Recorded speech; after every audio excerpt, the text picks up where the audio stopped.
சின்ன பொண்ணு இந்த ஒரு சட்டையை கொஞ்சம் அயன் பண்ணி தாயா. என்னங்க எனக்கு ட்ரெஸ் எல்லாம் அயன் பண்ண தெரியாதுங்க. என்னடி சொல்ற?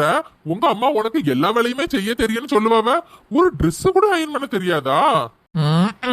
என்னங்க எங்க வீட்டு ட்ரெஸ் எல்லாம் கூட நாங்க எங்க வீட்டு தெருமனையில ஒரு கடை இருக்கும், அங்கதான் அயன் பண்ண கொடுப்போம் தெரியுமா? கல்யாணம் ஆனா என் பொண்டாட்டி எனக்கு அயன் பண்ணி தருவான்னு நானும் சந்தோஷப்பட்டுட்டு இருந்தேன். கடைசி வரை நான் தான் அயன் பண்ணணுமா? அயன் பண்ணி தொலைடா பொக்கவாயா. ஐயம்மா அது அவிய ஆபீஸ்க்கு போடுற சட்டமா. அதுக்கு என்னடி நீ தான் நல்லா சூப்பரா அயன் பண்ணுவியே, நீ அயன் பண்ணி கொடுத்தானே. கட்டின புருஷனுக்காக இது கூட செய்ய மாட்டியா? என்னத்த சொல்றிய?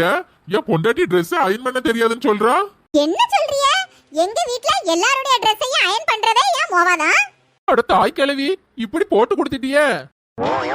அது மட்டுமா ஏன் மோவா ஒரு வாரத்துக்கு தேவையான துணிமணி எல்லாம் அயன் பண்ணி கபோர்டுல சூப்பரா மடிச்சு வச்சிரா தெரியுமா? இப்போ உனக்கு நிம்மதி தானமா? வந்தா பத்த வச்சிட்டா போதுமா? ஏய் வாய மூடிடி. கட்டின புருஷன் என்னென்ன சொல்றானோ அவனுக்கு பணிவிட செய்யணுடி. அவதான் நல்ல பொண்டாட்டி. பாய மூடுமா. எங்களுக்கு ஒன்னும் நல்ல பொண்டாட்டின்னு அவார்டு ஒண்ணு தர வேண்டாம். முதல்ல சொல்லுவானுவ ஒரு சட்டையை மட்டும் அயன் பண்ணி தாமான்னு பண்ணுவேன். பிறகு ஃபேண்டை கொண்டு வருவானுவ, அதை கொண்டு வருவானுவ, இதை கொண்டு வருவானுவ. எம்மா இவனுக்குலாம் நம்ம ஒரு வேலை செய்ய இயலாதுமா.